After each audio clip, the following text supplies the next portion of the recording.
Hey everybody, and welcome to D&D News. How is it going? I am Greg Tito, and I am signing in to my computer right now as I talk because I put in the wrong password.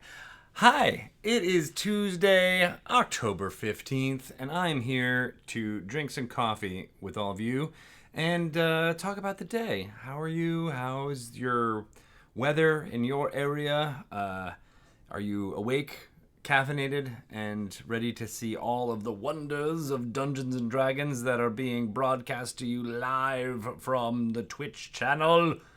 I hope so. Amazing. Hi, everybody. How is all the folks I see in here? What's up, Lee? Mr. Lee Pancakes, good to see you. I know it's not your real name, but it's what everyone will refer to you from now on. Lee Pancakes. And good to see Von Karellen in there. Hello, good to see you. I love your work. I love everything you're doing. I am, as always, excited to talk through what's happening with Dungeons and Dragons, and I will go through all of this with you here over this hour. We will be ending around 4 p.m. There is no Pelham's Hot Mess after this, so stay tuned for the next fun thing that will be popping on Tuesday tonight at 6. Nope, actually that's it. That's all that we got going on this channel for today. We'll be back with more stuff next day. Mañana, they say in Espanol. Anywho, I am really excited to be here. As I said, I always enjoy my time full of coffee and dragons. It's almost as if you could say this hour, this season, is full of a tyranny of dragons. Here I have the full copy of Tyranny of Dragons. This will be available everywhere through your local game store on October 22nd. It has got the beautiful kind of title page there with it's going on. This is one of the first off the presses copies that we have seen. It still has that new game smell, which I love. The disclaimer, of course, is still a big part of every single 5th edition thing that we have going on there, and that is this one. One thing that I am really psyched about going on with this is the amazing concept gallery. Here's Appendix E, and it's an entire gallery of concept art, and it looks amazing. It is basically this section of the book, so it is not a insignificant part of it. Geez, yeah, I mean, it just goes on and on and on. I don't want to spoil too much, but I do love how they spread it across several pages. You know, concept art, as you may or may not know, isn't always the most finished piece of art. Ooh, that comes out really well. But of course, our graphic designers did a fantastic job with bringing this to life. Here was one a piece called Assassination in Waterdeep. Looks like a dragon blood there. I get what they were going for. Pretty good stuff. Here is even what a green dragon might look like. Yeah, I'm trying to hold it up, and of course I'm blocking the image. There's some bloodiness going on there. And then here are some great investigations of what the dragons and what makes these... I have to tilt the page because otherwise it gets blown out. So that's why I'm doing that in case you're wondering. But there's some notes as to what makes each kind of in different dragon look different. So there's, you know, the electrical attack for the blue dragons, what a green dragon might look like at various ages. There's the great worm, the adult, the wormling version of what a green dragon looks like. There's the black dragon on the opposite page and what their heads look like. Good stuff to see what the concept art team under the leadership of Richard Witters looked like as they were building it, which I always find super fascinating. You might have seen, actually, one of those first images that I just showed you, you might have seen a version of this dragon cultist, which is there, and that's what the whole black dragon cultists and how they might look. Here's different investigations of the decorative regalia that might be in there. So, of course, Tyranny of Dragons is a fantastic book for all D&D fans out there because it combines the 2 adventures that were released with the first publication of Dungeons & Dragons 5th edition in 2014. It was that whole adventure storyline was called Tyranny of Dragons, so that's where we got the title for this book, but it was released in 2 volumes. One was called Hoard of the Dragon Queen, and the other was called Rise of Tiamat. Those 2 adventures have been smashed into a single tome in here with a single table of contents and a single group of appendices, as well as monster listings and whatnot within it. And on top of that, that amazing concept art gallery, which I only gave you just a taste of what was in there. So that's pretty darn cool. I am excited for people to jump into it. There has been a lot of Dungeons & Dragons fans who have only really arrived here at being players of 5th edition within the last 2 or 3 years. So it's really exciting to me to see folks who may not have been there when Tyranny of Dragons come out be able to revisit and play through some of that stuff alongside doing Baldur's Gate to Descent into Avernus and things like that. So what's happening? Yeah, you're looking super overexposed. I am very overexposed, especially as I was doing the like leaning of the images with the white background of the pages. So yeah, no, I appreciate that. Thank you. Also, if we could get headphones for the D&D Rewind, that'd be great too. I was just thinking about it as it was going live. I'm like, oh great, I forgot to tell Pelham about that. Live production, yeah. Thanks, Pelham. Everybody say thank you. He's doing a really good job. All right, so this, as I said, will only be in game stores starting on October 22nd. Make sure you grab your pre-order and or copy soon because I have a feeling they will go fast. Hopefully they'll be in print for a long time, but it is one of the larger books. It's same size as Dungeon of the Mad Mage, as well as the larger Player's Handbook, Master Manual, and Dungeon Master's Guide. So right up there, I believe the MSRP for it is $50 for Ron, the RBDM, who is asking. So I'm not sure exactly what every single game store will be selling it at, but that's on par with most of the larger Adventure Path books that have been out there. All right, that is very cool. I mentioned Baldur's Gate Descent into Avernus. That is in stores everywhere right now. People are buying it, and it's flying off the shelves, and I can't wait to see more and more action reports of people playing it. My group was slated to start where I am a player this Friday, but unfortunately I'm moving, so I won't be able to play this Friday. Still undetermined if they're going to do the first session without me, and then I'll hopefully join in later. But that's really exciting, and I think there's a lot of other people who are already getting through what's going on with Baldur's Gate Descent into Avernus. It's pretty darn cool being able to start there. Also, let me answer some questions here because I'm seeing a bunch. Benai UK. No release date for Baldur's Gate 3 quite yet. I know Larian is working on it. They're doing a bang-up job getting it ready. They are going to do an early access version of it. I'm not sure exactly when that will drop, but that will be available first before the full release, similar to the way they released Divinity Original Sin 2. Look for more option and information from Larian directly, and I will echo anything and everything that comes their way, but I got no information there other than it is coming, and everything that I've seen of it looks really, really good. I wish I could tell you guys more, but it's pretty amazing. Baldur's Gate 1 and 2, for those of you who are interested in jumping into those storylines, are available now on console. So if you're an Xbox One player or a PS4 player or a Nintendo Switch player, I believe, you can jump into those classic games as well as the enhanced edition. So they're not just the old games, kind of just full cloth. They are enhanced by our friends at Beamdog. They did a great job to update the user interface, clean up all the bugs, and make it viewable on modern displays. as well as adding a little bit of content in there too. So look for those versions. I think they've also got plans for Icewind Dale, Neverwinter Nights, and some of the others in that vein coming to consoles very soon. So pretty darn cool. Planescape Torment being, I think, definitely the top of that list.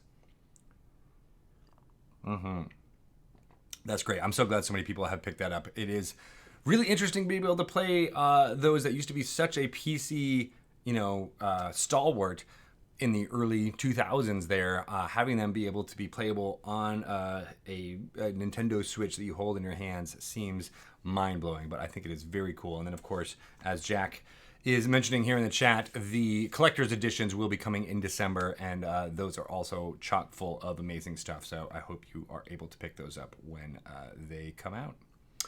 All right, cool. I mentioned Baldur's Gate Descent to Avernus. I don't want to dwell on that too long because I have some other things to show you, which are... this is Eberron Rising from the Last War. This is the alternative cover version that you can get only through game stores. It features an amazing Warforged here on the opening sleeve there. I do love this shiny cover. It starts with, and I won't throw off the disclaimer quite yet, but I will hopefully in the things to come. But I just love the Art Deco feel of the artwork and the typography here throughout. Lots of gears and stuff. Here is, of course, the original standard cover image that is the opposite of the character creation chapter. That's chapter 1. That, as you probably are aware, but may not be, includes a whole bunch of information on races that you can now involve in your game. So that includes changelings, goblinoids, kalashtar, orcs, shifters, and warforged, and they're all detailed here in detail, as of course you knew they would be. Here, for example, is a dwarf with a tentacle whip. Boom, boom, boom. I think I want to be that guy when I grow up. Or perhaps for Halloween. Hard to say, really. And these all look very, very cool as characters that you can play in Eberron Rising from the Last War. This game, this setting book comes out on November 19th everywhere. So look for it. This particular copy is only available in game stores. That's right. The alternate cover is only available there. And then, of course, I have the standard cover with the Warforged halfling. I just was talking to Chris Perkins about the halflings of Eberron and Lore You Should Know last week. Check it out if you're interested in learning more about why exactly these halflings look different than other halflings in other D&D settings. And of course, their amazing bond they have with the dinosaurs.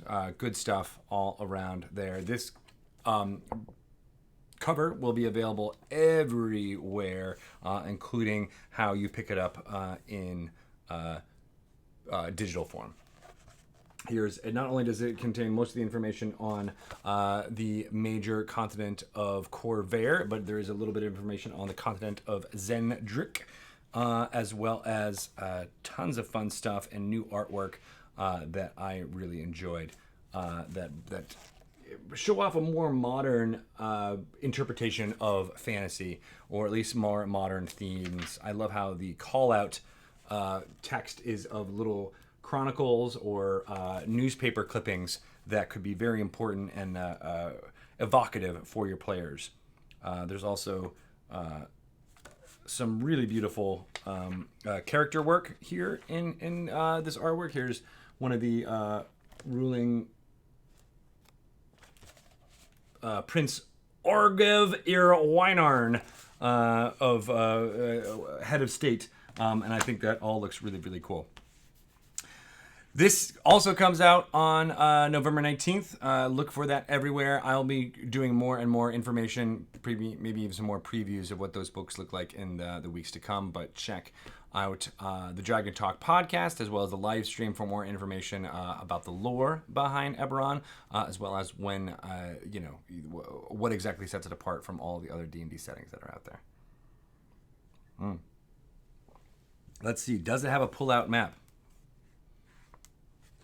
Maybe it does. I don't want to pull it out just quite yet, but it does exist, and it does have a map in there by all means. All right, so let's get into talking a little bit about some press that is out there. So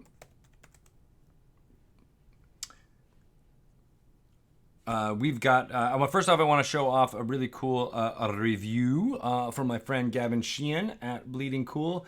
This is about Dungeons & Dragons Baldur's Gate Descent into Avernus. I highly recommend it for people looking for something just a little different than hunting down treasure. This was very well done, and I applaud the effort to bring hell back to D&D properly. Thank you for that. Good stuff. I enjoy all type of adventures that are not just about hunting down treasure or looking for your random next boss encounter. That is definitely very true. Here is an interview, inverse, with Rick and Morty Season 4 trailer talking about a D&D crossover episode. So Rick and Morty co-creator Dan Harmon, you may know him as the creator of Community, as well as a one-time guest on the Dragon Talk podcast before I was involved here. He's been an avid player of tabletop role-playing games for years and still speaks to Harmon's enthusiasm for the tabletop role-playing genre. So Dan Harmon, he's been doing a bang-up job creating television shows over the past 10 to 15 years, but through it all, he has been playing tabletop games like Dungeons & Dragons, and I can't wait for him to jump into Season 4 of Rick and Morty, and it's just in time for D&D versus Rick and Morty, the role-playing tabletop game adventure box set, which is coming out on November 19th. It has everything within it that you need to play Dungeons & Dragons with a little bit of a Rick and Morty flavor. And when I say little bit, I mean exactly a Rick and Morty flavor. The rulebook itself was designed and written by Kate Welch with lots of input from Jim Zub, Adam Lee, Ari Levitch here on the D&D team, bringing the various characters to life. The rulebook itself that is within that box has tidbits and call-outs from the characters of Rick and Morty. I'm going to get them wrong. I have never seen an episode of Rick and Morty, but giving their own particular brand of what makes D&D interesting and fun, as well as how to run it as a DM. So look forward to that. I will be popping open that box as we get closer to the release date. I asked Shelly Mazzanoble, who's the brand manager for that product, if I could show it off here on D&D News, and she said no. But then I will much later as we get closer, since there might be some exclusives coming out there. But it is very cool, and I can't wait for more people to jump into it. Hopefully, Dan Harmon will jump into it. So, I wanted to show off this kind of interesting article that was written up in Vox. It is by writer Jessica Zing, and she, as you can tell from this headline, the best $1.16 I ever spent a set of loaded Dungeons & Dragons dice. And although I've been a part of many D&D sessions since then, I still look back on the first campaign I ever played. I still unconsciously feel the weight of that first pair in my hand, reminding me of the good I can create. Very interesting take on what it's like to be a part of a D&D from beyond.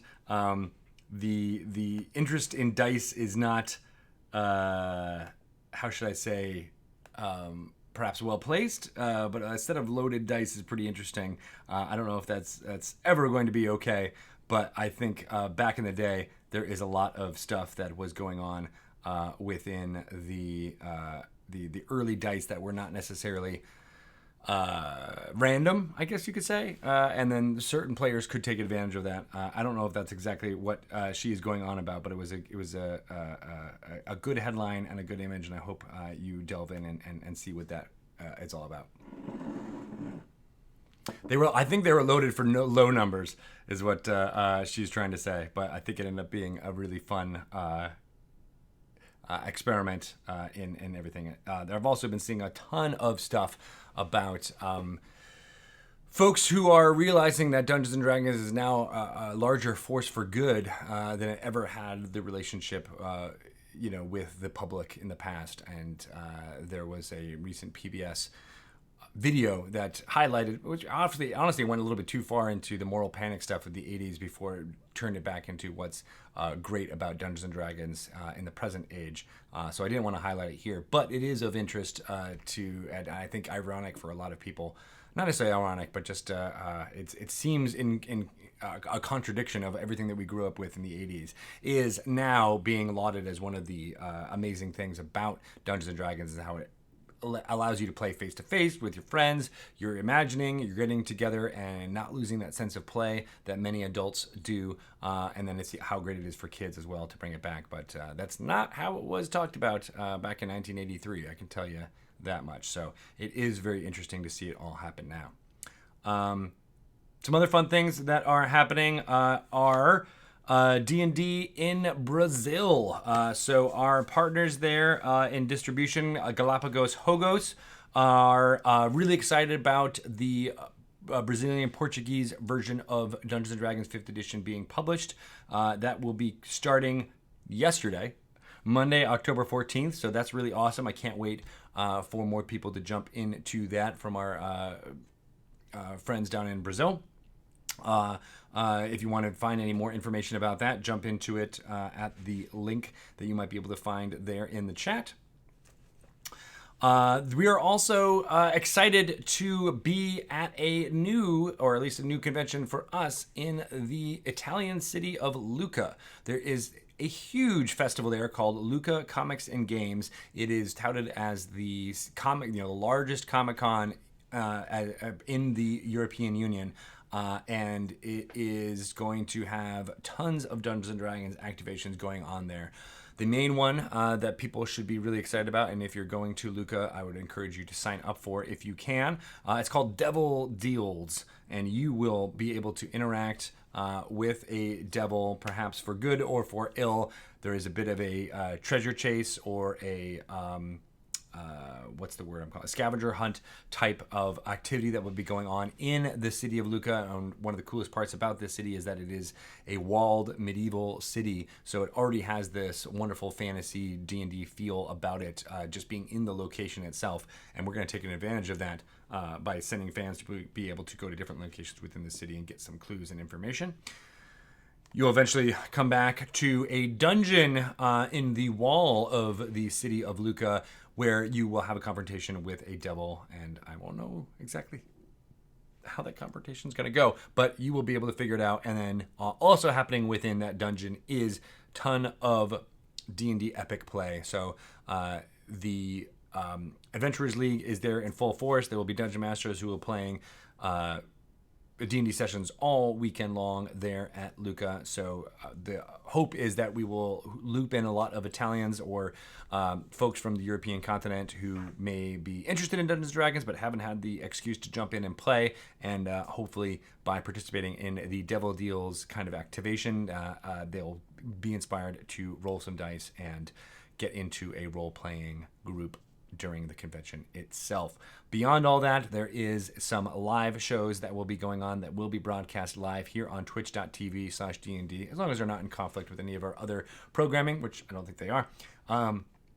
The amazing Dungeon Master Mark Humes will be helming up one of those groups with Joe Manganello and a few other amazing players, which we will be touting out in the weeks to come. So look for that. All the information there can be found at dnd.wizards.com/articles/events/Lucca. Lucca is spelled Lucca. There's information about it here in the chat, but I think it's going to be pretty cool. Yes, everything that's happening within the Luccan Convention will be either English or Italian, but the gameplay that will be broadcast on Twitch will be in English, so no worries there. There will be some Italian and other language first people playing, but I believe they will be playing in English the entire time.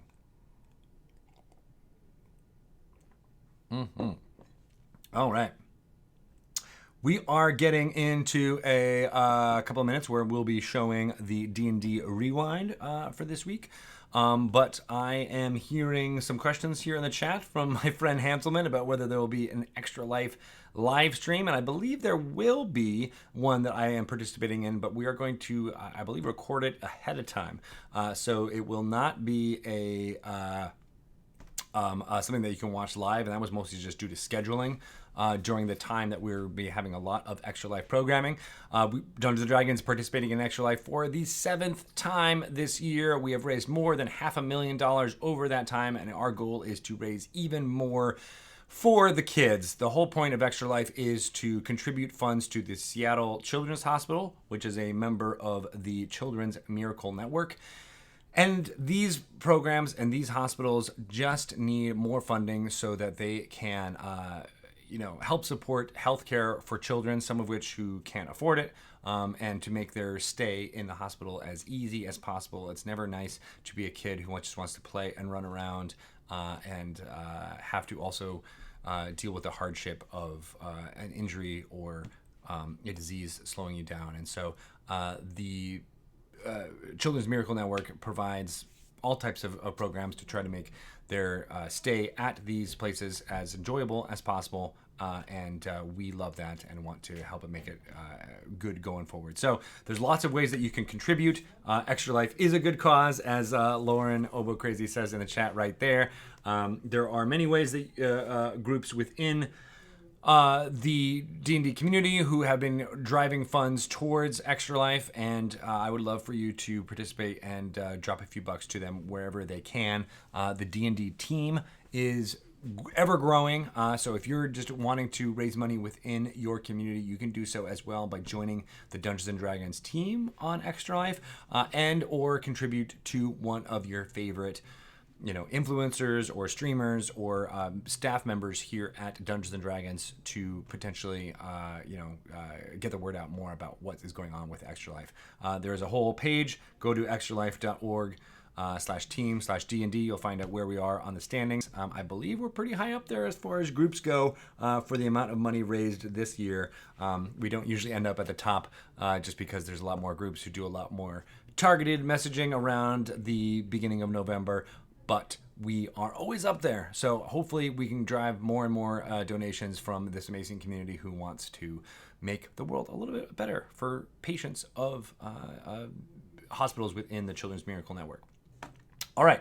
Talk that through a whole bunch. We will be having a lot of ways to you can contribute. Most of mine right now on my page on Extra Life are about activations surrounding the Dragon Talk podcast. So there's a smaller price point, $100. Send me that donation, and I will read aloud up to 100 words of your choosing, within reason. I'm not going to say anything that's gross.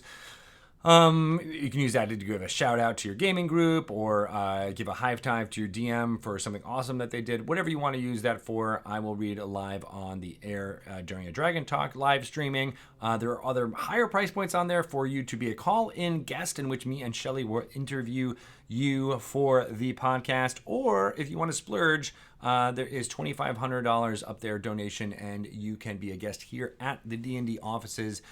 You'll see everything that goes on here behind the scenes at Dungeons & Dragons and be interviewed live on the air with me and Shelly. So we've had two people who have contributed so far, or two parties, I should say, who contributed so far to that. That is pretty awesome, and we're looking for more. So if that's you out there, please donate, and we can talk to you and pick your brain about what makes D&D so great and what you've done with it and creative, just like we do with all of our other Dragon Talk guests out there.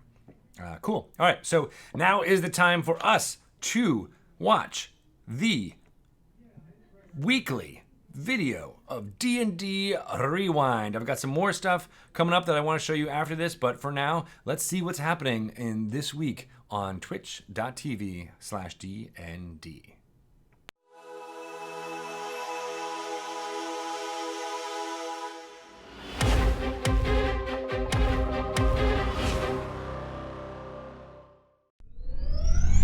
These are our wonderful players, you are our wonderful viewers, and now it's time to go to hell.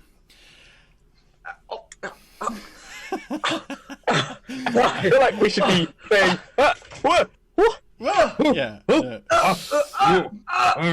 You find yourselves standing around that pit. I don't know why it took so long to load up the picture of the map, but nonetheless, you are standing around that large pit which leads into some kind of creature as described by poor old Keldanis. Thorn, you're still holding Vardarangi over this moor as everyone seems to be negotiating surrender. As it should be. And as I thought, I never trusted that other one that always pops up all over the place. I sit with my friend who died in this place for a while, and I tell him of the craziness that is currently going on, what he has missed. I tell him that there's another like him. I tell him that perhaps he even has a daughter. Or not. I cannot begin to understand with all the timelines and things that I've heard, but I tell him that I miss our friend from so long ago. But I will keep his memory alive by continuing to plant trees of gold. As you hear a familiar voice that startles you at first. Eberron said when you disappeared that you were safe back in Waterdeep, but I finally had time to cast Sending and find out for sure. Please let me know you're safe and home and that Biblio made it there too. I'll just keep trying till I hear back. Oh, sorry, Ethan. I'm free from the bag and fine. Still trying to save the world. Also looking for my friend's soul. Deck of many things is bad. Yeah, I'm okay. I don't remember anything, but I really miss you. I wish you were here so you could get to know my friends better. I didn't think I was ever going to talk to you again. I'm really glad you're okay. I don't know what else to say. I don't know how Sending works. I'm just going to keep talking until it cuts me off. Oh, God, you're one of my best friends. I just wish you could meet my other best friends. And I hope wherever you are, you're safe and happy. Whatever thing stabbed me, I hope you got him. I hope you got him. Because if you didn't, I'm going to find him and get him. I just hope I remember some of the stories.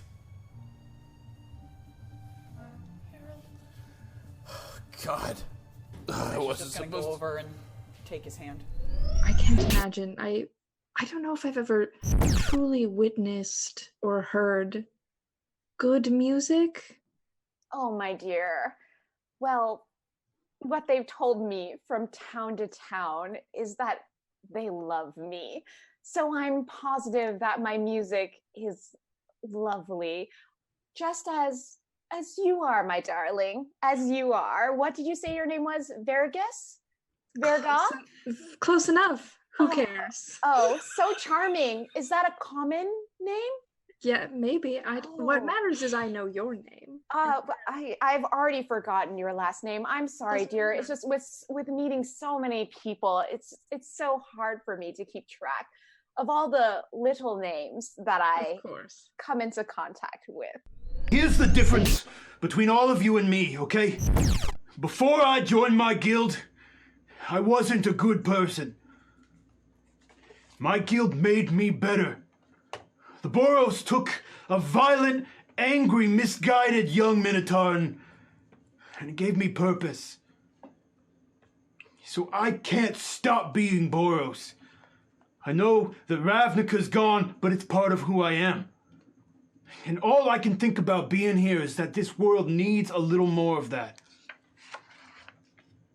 I'm not asking you to stop being Boros. I would never ask you that. I would never ask that to anyone, and I would never stop being Azorius.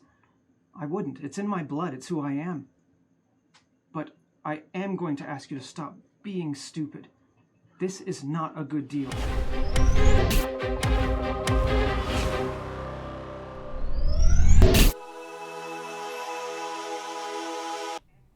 Hello, go. All right, good stuff. Oh man, lots of powerful role-playing moments in that D&D rewind. Sorry, I was listening and got to hear it all, and it was pretty amazing. Love Goldie Chan coming on Tales from the Mists. Great stuff all around. I never had any affinity to Boros, but seeing Jordan Pridgeon talk about being on Boros, it always makes me. He's full of conviction, which I think it makes me, consider that way of life a little bit more than I would have previously. So I enjoy it a lot. And you're right, total party chill. The Eberron background in that looked fantastic. As well as it was really great hearing Lauren Urban's voice in D4. Loved all that. So lots of sending and death and remembrances in that little group of clips from D&D Rewind. Great stuff, all of you. Hopefully the next few for next week gets a little bit more happier and upbeat. It doesn't have to be, but always good to have some variety there. And it is interesting to me when a lot of the crossovers and the things that occur end up having the same kind of tone. So good stuff. Thank you so much for everyone who role plays to the nines, or should I say to the nine hells, here on twitch.tv/DND, and we love being able to highlight it through D&D Rewind. If you are a viewer and see a moment within one of our shows that you think should get more high five, congratulatory, get more people see it, you can contribute it to being a part of D&D Rewind. The best way to do that is to create a clip within the Twitch interface. It's pretty easy to do. You create it, and then you can share that link out and maybe tag in a few of the people or creators who are in that show to get more eyeballs on it when the illustrious editor Steve Sprinkles sees all of that data. He pulls some of it and uses it to guide his hand when he's picking which clip to highlight in D&D Rewind. So that's a big part of that. And again, thank you to Steve for editing all of those amazing videos each week. It is time for me to jump into what's occurring in Adventurers League news. So, for those of you who don't know, the Adventurers League is D&D's official play campaign for everything Dungeons & Dragons 5th edition. You can create an Adventurers League character and take that character and play with it within the specific tiers at any AL event, be that at your local game store or at a convention or anywhere that an AL event is played, say at the bottom of the ocean or on Mars. That is great. There's a new season coming out for Adventurers League that is all about Baldur's Gate Descent into Avernus. It's coming soon, but the news for this week is that the D&D Adventurers League Liars Night celebrations continue all October. This is a amazing, fun thing that the Adventurers League admins put together. You can earn fun Halloween-themed prizes for your Adventurers League character and fight spooky wandering monsters who can show up in the middle of any session. The first wave of wandering monsters have appeared. Get menaced by mischievous pumpkins. Pumpkimps. Sorry, it's a pun. I was supposed to say it's a pun. It's in the thing there. Or you can survive the invisible man Tikor. Which is very frightening. If you've looked at any of the official artwork for the Man Tikor, you know that it is also one of the most terrifying monsters that is in the D&D canon. If you want more information about what's happening, you can find the full details about everything that's happening for Liars Night at dndadventurersleague.org, and that includes a PDF of all types of wandering monster encounters that you can include in your game. I have some amazing photos that I want to show you for what's going on in the Adventurers League. This one comes from an Adventurers League Liars Night costume contest. Adventurers League players from around the world are sending in D&D character cosplay pictures. One of these characters is a wild magic sorcerer whose skin turned blue after a surge. Is that what's going on here? I'm not sure that these got loaded in the correct way. But we'll say that they did. What do you guys think? What about? Oh, I know. Maybe that's the one. That's the one that might be what's happening. Or maybe that one. I'm not sure. I think this one might be the one that is being referenced in the copy. You'll have to guess who it is.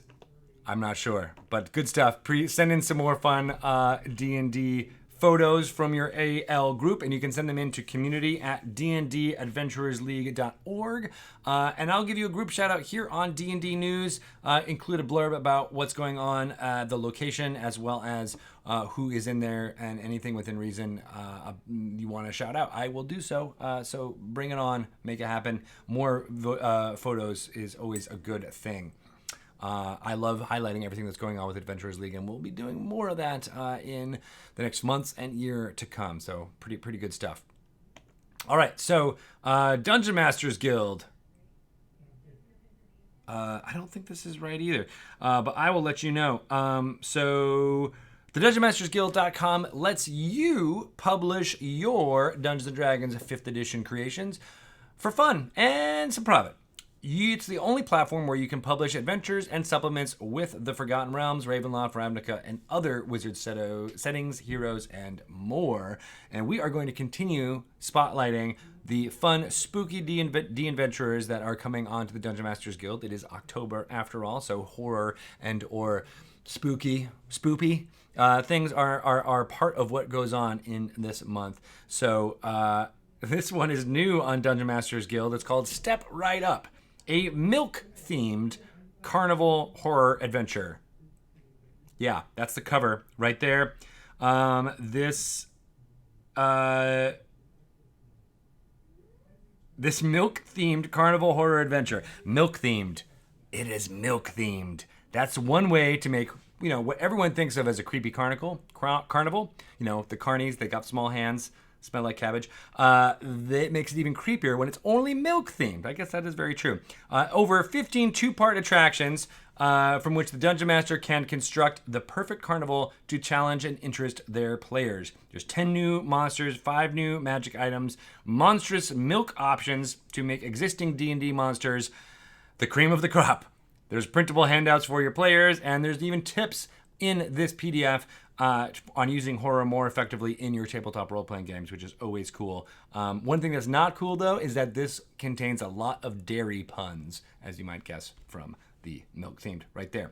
You can get this book right now, available as a digital PDF and as a softcover book if you do print on demand. So check it out if you can. I still don't understand why it's milk. Based on this cover, I thought I'd learn more. Nope.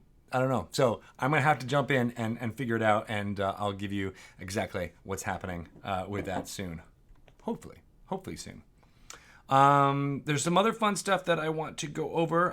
Warriors of Waterdeep is an amazing game that you can find on your phone.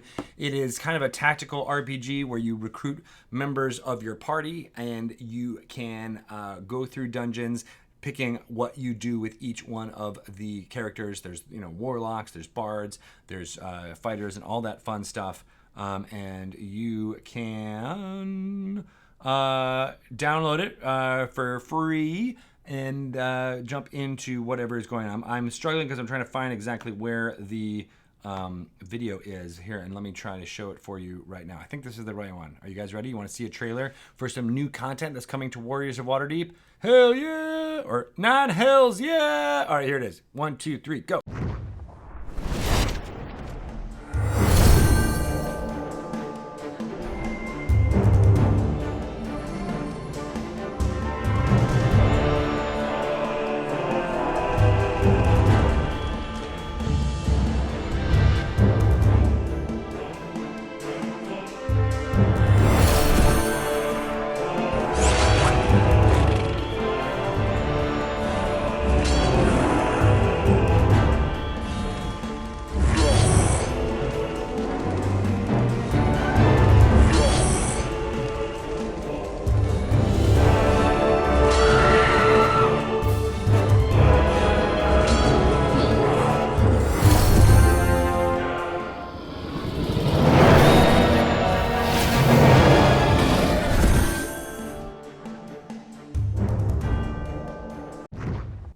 Good stuff coming from Ludia in Warriors of Waterdeep.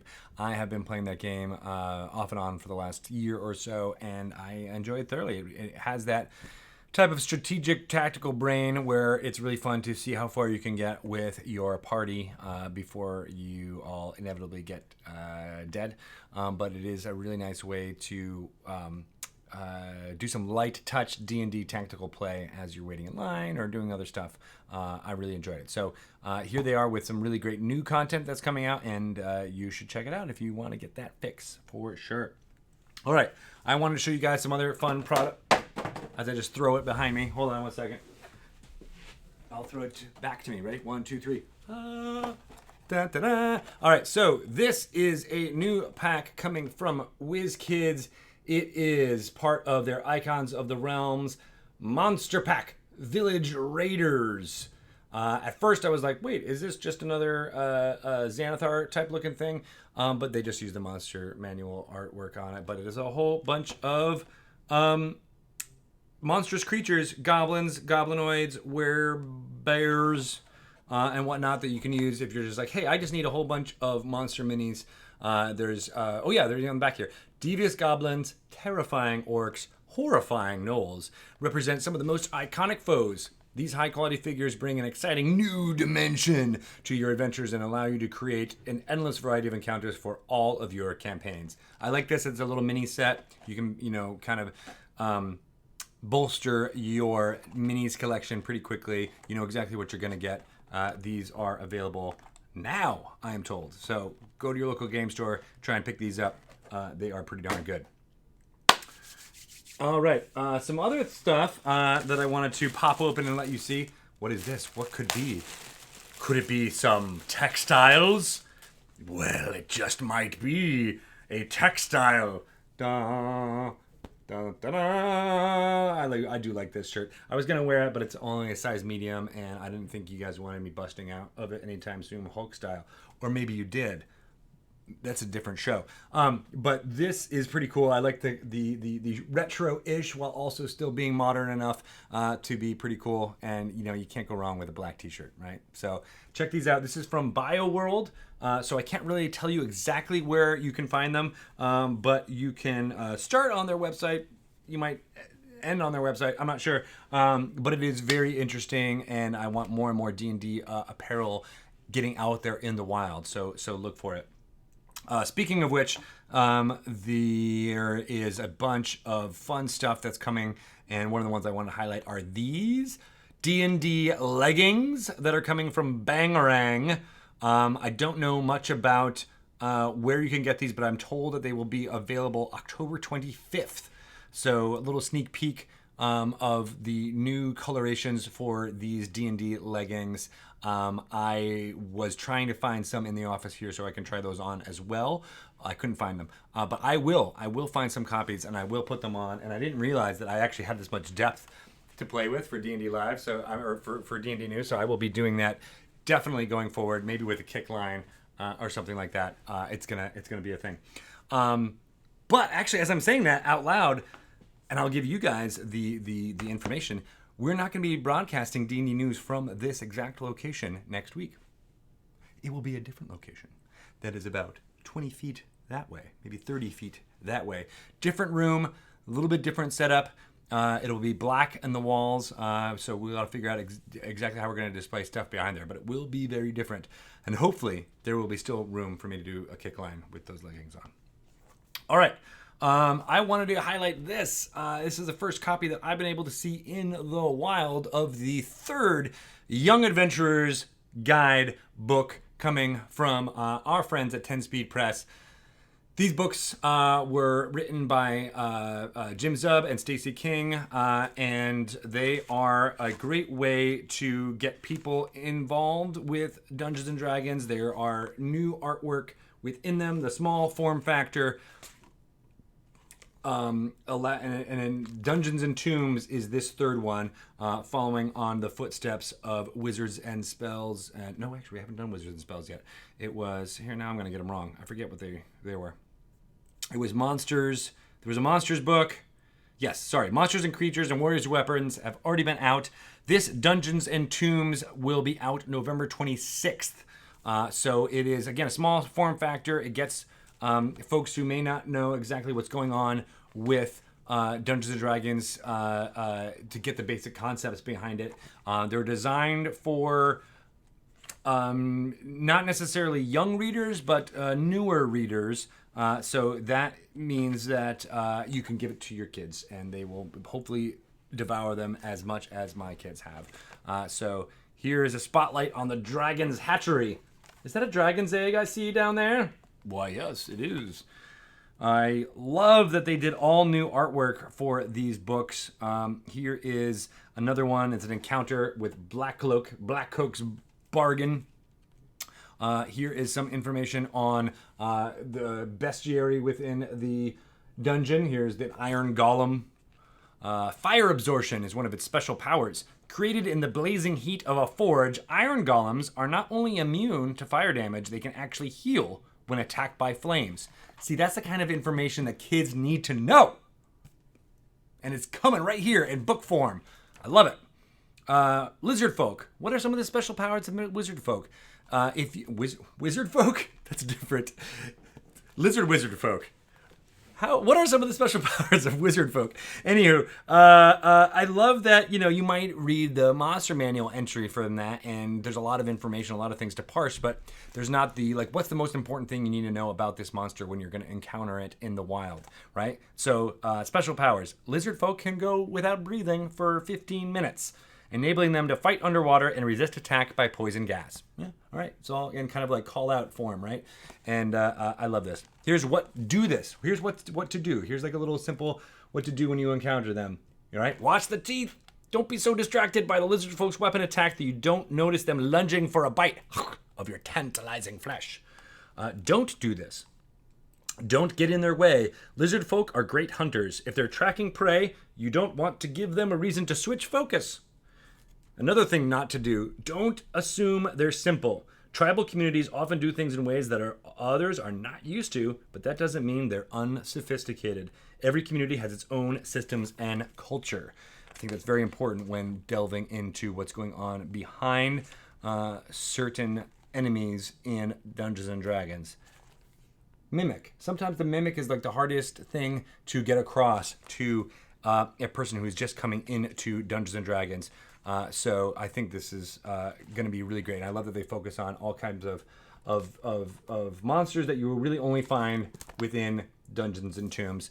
So check out this book. Again, it comes out on November 26th. There is a fourth Young Adventurer's Guide book planned. The last one, as I said before, Wizards and Spells, that is due out March 10th, 2020. And you should jump into the fray when you can.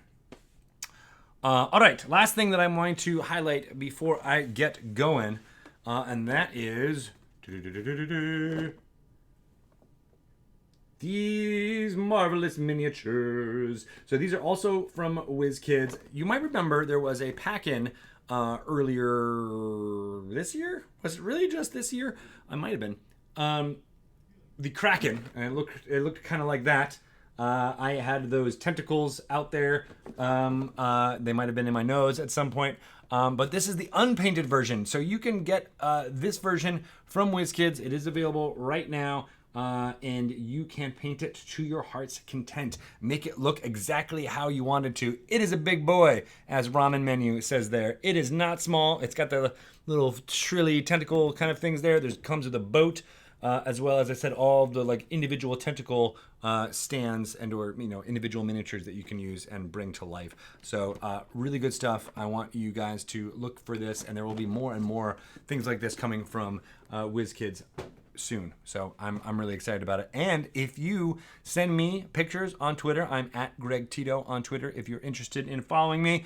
If you send me pictures of your painted version of that Kraken, I'll automatically retweet them. But I might even, if I get a whole bunch of really good ones, I'll show them off here in a gallery during D&D News. Because I love to showcase as much creativity out there as I can. And that doesn't even go into it doesn't have to be just specifically about this Kraken mini. If you show me a painted miniature that you've made, by heck all, I will get more people happening about it. Those are words. I put words together into a sentence that made a little bit of sense. I will get people to know all about it. I've already been really excited about all the folks who are making their own miniatures, especially small miniatures of food and whatnot, have been very, very cool. And I will continue to get the word out about those. All right. So there is a lot of wonderful stuff happening here on the D&D Twitch channel all week long, as you know. But let me highlight some of them. So tomorrow we have Roll20 Presents. Jace Beleren Must Die. That's with Dungeon Master Adam Colball, Carlos Luna, TK Johnson, hi TK, Masood Huck, and Katie May. So jump in, watch that. That's from 9 a.m. to 1 p.m. tomorrow. Dragon Plus is tomorrow at 1 p.m. That's with Bart Carroll talking to Jeremy Crawford. This week he'll be doing a Q&A with Jeremy. So if you want to ask Jeremy anything, just shoot it into the text here on Twitch and watch it if you can. Heroes of the Veil will be hosting at 2 p.m., followed by Acquisitions Incorporated, the C-Team. I believe they are back on for 4 p.m. tomorrow after PAX Australia, but stay tuned to the D&D Twitter for more information there. On Thursday at 9 a.m., we will be hosting the D&D Beyond Dev Update with Adam Bradford, talking about all the new stuff that's coming. I'm sure he'll want to talk about the Encounter Builder that is happening for D&D Beyond. At 1 p.m., we are hosting Idle Champions of the Forgotten Realms on twitch.tv/CNE Games. They have previously just broadcast directly from the D&D channel, so they now have their own channel that you can go jump into. There will be no Welch's Game Juice this week. She's traveling, so that probably means there is going to be no Acquisitions Incorporated, the C Team too, but I just want to throw that out there. And then, of course, we're hosting Critical Role at 7 p.m. on Thursday for their non-burger related Dungeons & Dragons play. On Friday, we've got Dragon Talk. I'm very excited about this. I will be talking with Intros and Banter, me and Shelly at 12 noon. But then we have Kiana Shaw calling in via video conferencing, and we will be talking all about her work and the amazing creativity that she has got, including bringing the idea of safety tools to RPG play, especially as pertains to live stream stuff. It's very important, so I can't wait to learn more about that idea from her. And then we will be recording our Lore You Should Know segments at 2 p.m. Binwin Plays is popping off at 3 p.m. They might be off this week, but always want to give a shout out to the amazing Corey and Scott Kurtz. Tales from the Mists, of course, 6 p.m. Pacific time on Friday. Check it out. Always fun. I love that Goldie Chan and Love Laugh Lindy will be there. So check it. Geek Stable is at 11:30 a.m. on Saturday. They are playing Descent into Avernus, the Blood War. And then on Sunday, we've got Rivals of Waterdeep continuing with Dungeon Master Cicero Holmes at the helm, Tanya DePass, Brandon Stennis, Sharif Jackson, Carlos Luna, and Serena Marie playing. Realmsmith WizKids will be making things happen, hopefully painting a lot of miniatures with Jason Azevedo from Realmsmith painting. Maybe he'll be even painting the Kraken. You never know, perhaps. And then finally, D4 will be hosting that starting at 4 p.m. Pacific time on Sunday before we start it all again on Monday. Can't wait. Again, I will be on a different location for D&D news next week, but I will see you, if I don't talk to you on Twitter before that, on Dragon Talk at 12 noon on Friday. Can't wait. All right, everybody. Thank you so much for watching and being a part of this D&D community. You are all awesome. I want to give high fives to every single one of you and embrace what has become of this wonderful D&D community out there. It builds my heart up every single time I think about what we are creating together, and each of your individual creativity just shines through each time I open up my browser window and look at Twitter and at Twitch. So thank you, everybody, and I will see you hopefully on Friday. Thanks a lot.